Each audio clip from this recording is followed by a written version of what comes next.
What is your money blueprint and how is it formed? Whether I'm appearing on radio or television, I'm well known for making the following statement: give me 5 minutes, and I can predict your financial future for the rest of your life. Wealth principle: give me 5 minutes, and I can predict your financial future for the rest of your life. How? In a short conversation, I can identify what it's called your money and success blueprint. Each of us has a personal money and success blueprint already embedded in our subconscious mind.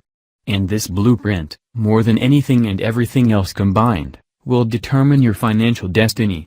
What is a money blueprint? As an analogy, let's consider the blueprint for a house, which is a preset plan or design for that particular home. In the same way, your money blueprint is simply your preset program or way of being in relation to money. I want to introduce you to an extremely important formula. It determines how you create your reality and wealth. Many of the most respected teachers in the field of human potential have used this formula as a foundation for their teachings. Called the process of manifestation, it goes like this. TFA equals R. Wealth principle: thoughts lead to feelings. Feelings lead to actions. Actions lead to results. Your financial blueprint consists of a combination of your thoughts, feelings, and actions in the arena of money. So how is your money blueprint formed? The answer is simple. Your financial blueprint consists primarily of the information or programming you received in the past, and especially as a young child. Who are the primary sources of this programming or conditioning? For most people, the list includes parents, siblings, friends, authority figures, teachers, religious leaders, media, and your culture, to name a few. Let's take culture. Isn't it true that certain cultures have one way of thinking and dealing with money, while other cultures have a different approach? Do you think a child comes out of the womb with his or her attitudes toward money, or do you believe the child is taught how to deal with money? That's right. Every child is taught how to think about and act in relation to money. The same holds true for you, for me, for everyone. You were taught how to think and act when it comes to money. These teachings become your conditioning, which becomes automatic responses that run you for the rest of your life. Unless, of course, you intercede and revise your mind's money files. This is exactly what we are going to do in this book, and what we do for thousands of people each year, on a deeper and more permanent level at the Millionaire Mind Intensive Seminar. We said earlier that thoughts lead to feelings, that feelings lead to actions, that actions lead to results. So here's an interesting question: where do your thoughts come from? Why do you think differently from the next person? Your thoughts originate from the files of information you have in the storage cabinets of your mind. So where does this information come from? It comes from your past programming. That's right, your past conditioning determines every thought that bubbles up in your mind. That's why it's often referred to as the conditioned mind. To reflect this understanding, we can now revise our process of manifestation in the following manner. PTFA equals R. Your programming leads to your thoughts lead to your feelings lead to your actions lead to your results. Therefore, just as is done with a personal computer, by changing your programming, you take the first essential step to changing your results. So how are we conditioned? We are conditioned in 3 primary ways in every arena of life, including money: verbal programming, what did you hear when you were young? Modeling, what did you see when you were young? Specific incidents, what did you experience when you were young? The 3 aspects of conditioning are important to understand, so let's go over each of them. In part 2 of this book, you will learn how to recondition yourself for wealth and success. The first influence, verbal programming. Let's begin with verbal programming. What did you hear about money, wealth, and rich people when you were growing up? Did you ever hear phrases like "money is the root of all evil," "save your money for a rainy day," "rich people are greedy," "rich people are criminals," "filthy rich," "you have to work hard to make money," "money doesn't grow on trees," "you can't be rich and spiritual," "money doesn't buy happiness," "money talks," "the rich get richer and the poor get poorer," "that's not for people like us," "not everyone can be rich," "there's never enough," and the infamous "we can't afford it." In my household, Every time I asked my father for any money I'd hear him scream, "What am I made of? Money?" Jokingly I'd respond, "I wish. I'll take an arm, a hand, even a finger." He never laughed once. Here's the rub. All the statements you heard about money when you were young remain in your subconscious mind as part of the blueprint that is running your financial life. Verbal conditioning is extremely powerful. For example, when my son, Jesse, was 3 years old, he ran over to me and excitedly said, "Daddy, let's go see the Ninja Turtle movie. It's playing near us." For the life of me, I couldn't figure out how this toddler could already be a master of geography. A couple of hours later, I got my answer in the form of a TV commercial advertising the movie, which had at the end the usual tagline, "Now playing at a theater near you." Another example of the power of verbal conditioning came at the expense of one of our Millionaire Mind seminar participants. Stephen didn't have a problem earning money, his challenge was keeping it. At the time Stephen came to the course he was earning over $800,000 a year and had been doing so for the past 9 years. Yet he was still barely scraping by.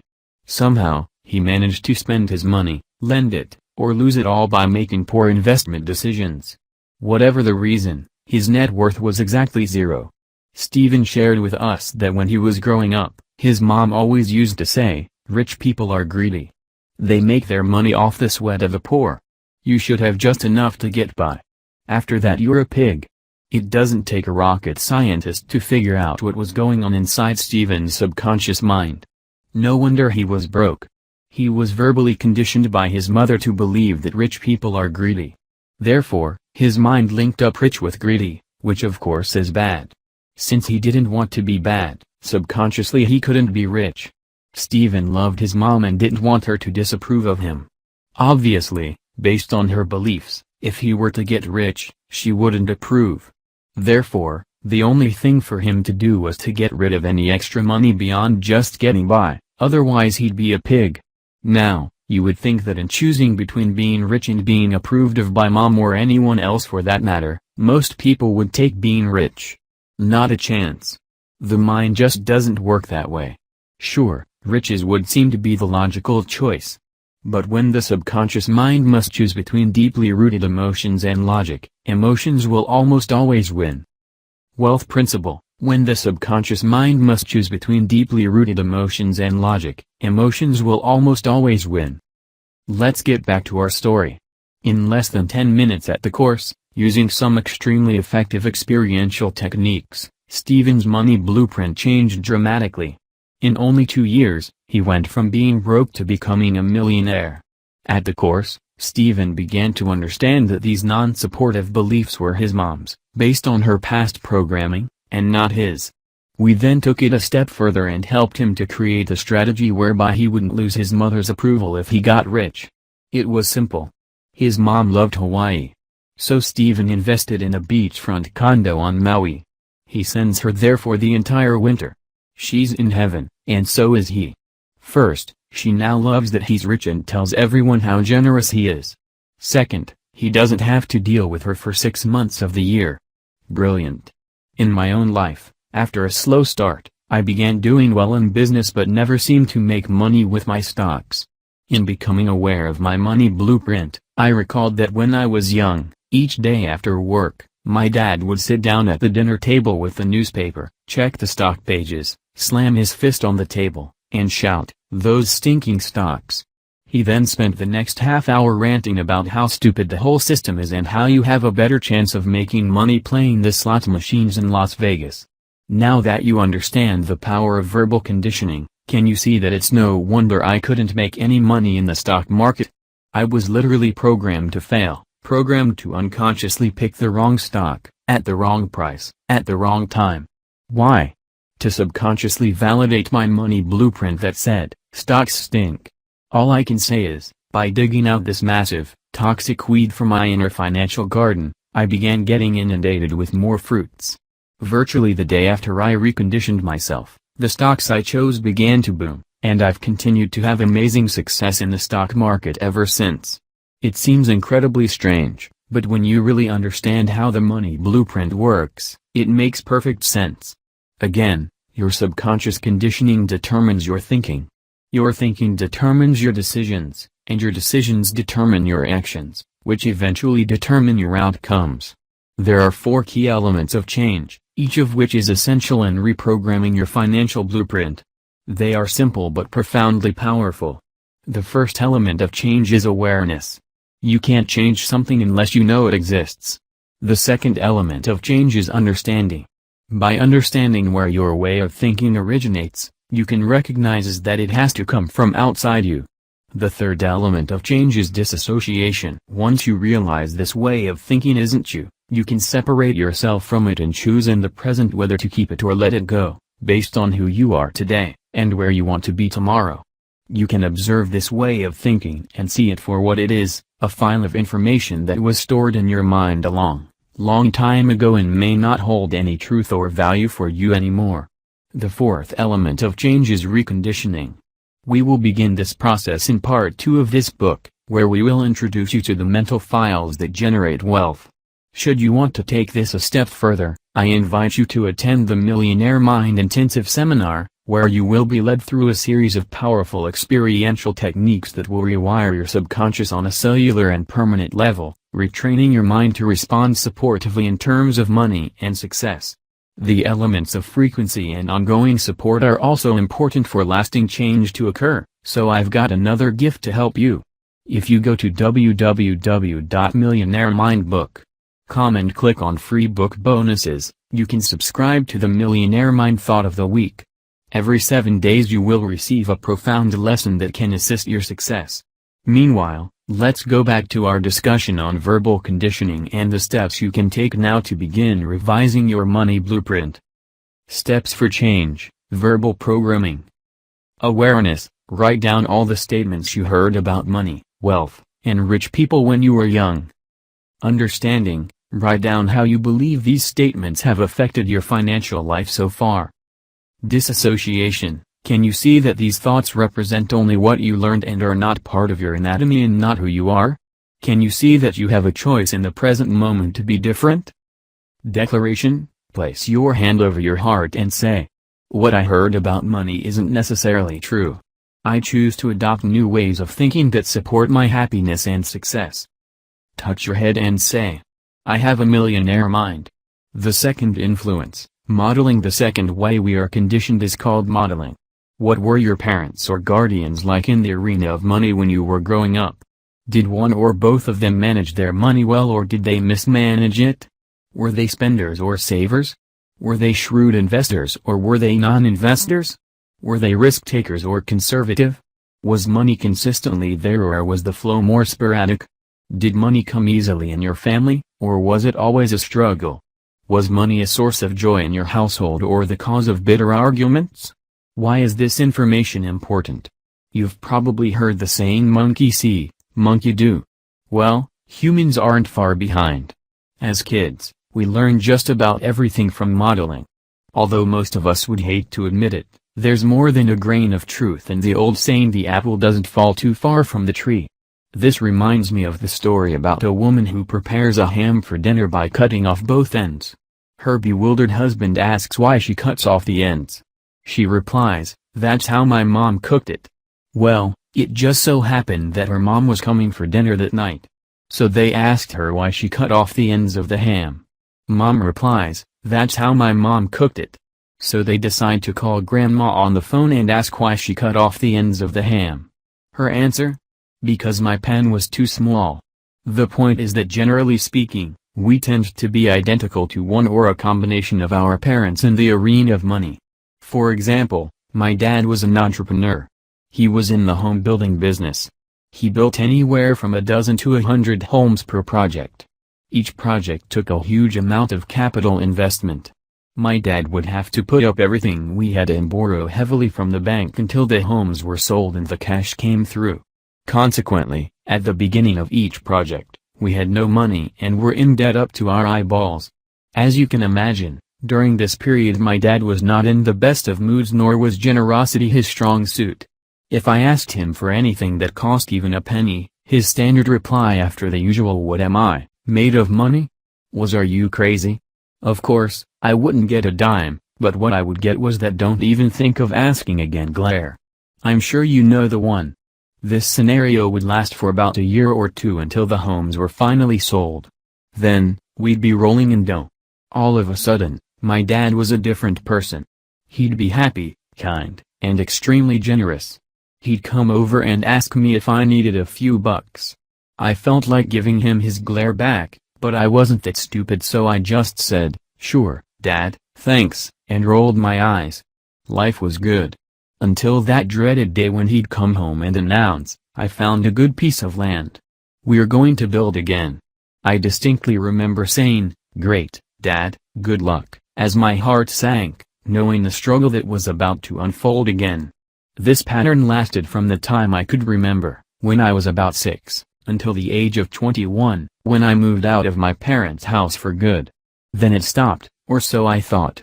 At 21 years of age, I finished school and became, you guessed it, a builder. I then went on to several other types of project-based businesses. For some strange reason, I'd make a small fortune, but just a short time later, I'd be broke. I'd get into another business and believe I was on top of the world again, only to hit bottom a year later. This up and down pattern went on for nearly 10 years before I realized that maybe the problem wasn't the type of business I was choosing, the partners I was choosing, the employees I had, the state of the economy, or my decision to take time off and relax when things were going well. I finally recognized that maybe, just maybe, I was unconsciously reliving my dad's up and down income pattern. All I can say is, thank goodness I learned what you're learning in this book and was able to recondition myself out of that yo-yo model and into having a consistently growing income. Today, the urge to change when things are going well, and to sabotage myself in the process, still comes up. But now, there's another file in my mind that observes this feeling and says, "Thank you for sharing, now let's get refocused and back to work." Another example comes from one of my seminars in Orlando, Florida. As usual, people were filing up to the stage, one by one, to get an autograph and say hello or thank you or whatever. I'll never forget one older gentleman because he came up sobbing. He could barely catch his breath and kept wiping his tears with his sleeve. I asked him what was wrong. He said, "I'm 63 years old and I've been reading books and going to seminars since they were invented. I've seen every speaker and tried everything they taught. I've tried stocks, real estate, and been in over a dozen different businesses. I went back to university and got an MBA. I've got more knowledge than 10 average men, yet I've never made it financially. I'd always get a good start but end up empty-handed, and in all those years I never knew why. I thought I must just be plain old stupid. Until today. Finally, after listening to you and doing the processes, it all makes sense. There's nothing wrong with me. I just had my dad's money blueprint stuck in my head and that's been my nemesis. My dad went through the heart of the Depression era. Every day he would try getting jobs or selling things and come home empty-handed. I wish I would have understood modeling and money patterns 40 years ago. What a waste of time, all that learning and knowledge has been. He began to cry even harder. I replied, "No way is your knowledge a waste of time. It has just been latent, waiting in a mind bank, waiting for the opportunity to come out. Now that you've formulated a success blueprint, everything you've ever learned will become usable and you will skyrocket to success." For most of us, when we hear the truth, we know it.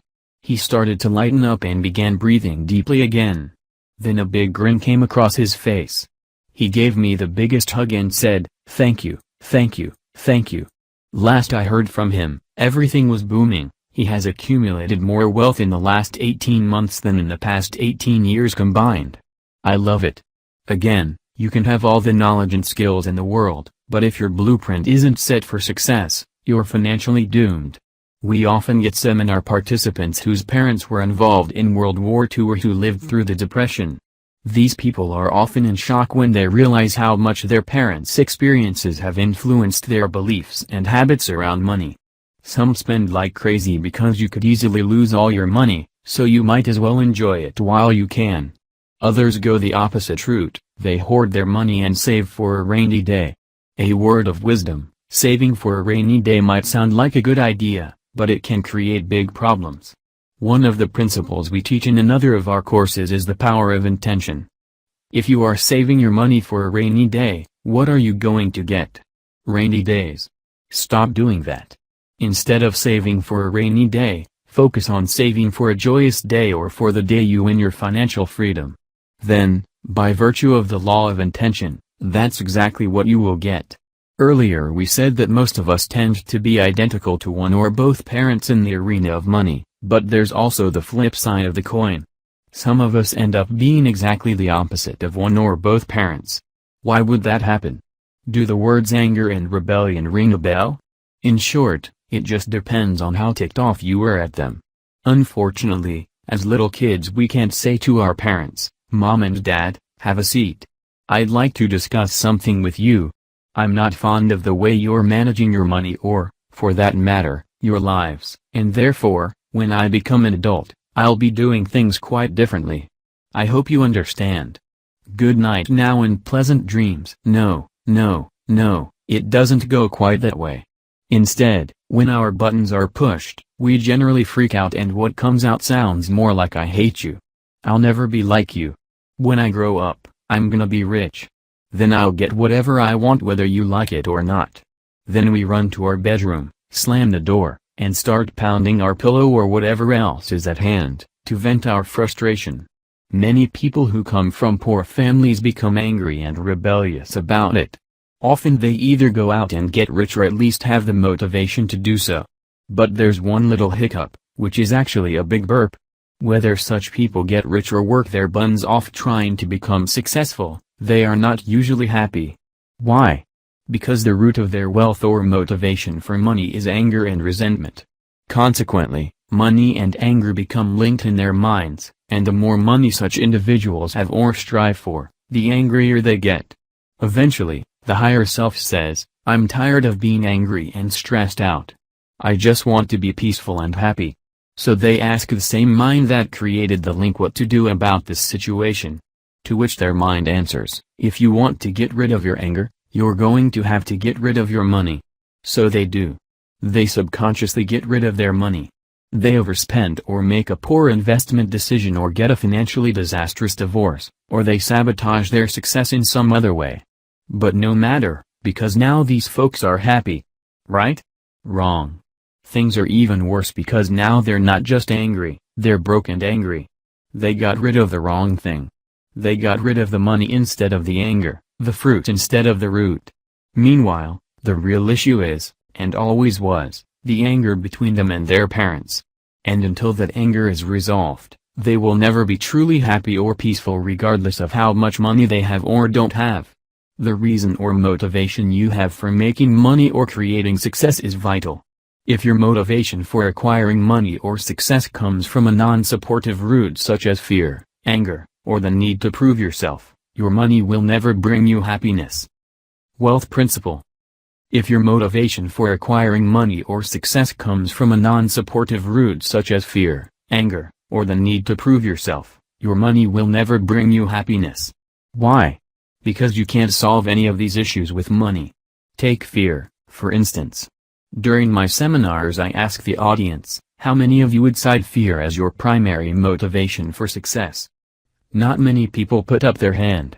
However, then I ask, how many of you would cite security as one of your main motivators for success? Almost everyone puts up his or her hand. But get this, security and fear are both motivated by the same thing. Seeking security comes from insecurity, which is based in fear. So, will more money dissolve the fear? You wish. But the answer is absolutely not. Why? Because money is not the root of the problem, fear is. What's even worse is that fear is not just a problem, it's a habit. Therefore, making more money will only change the kind of fear we have. When we were broke, we were most likely afraid we'd never make it or never have enough. Once we make it, however, our fear usually changes to what if I lose what I've made? Or everyone's going to want what I have or I'm going to get creamed in taxes. In short, until we get to the root of this issue and dissolve the fear, no amount of money will help.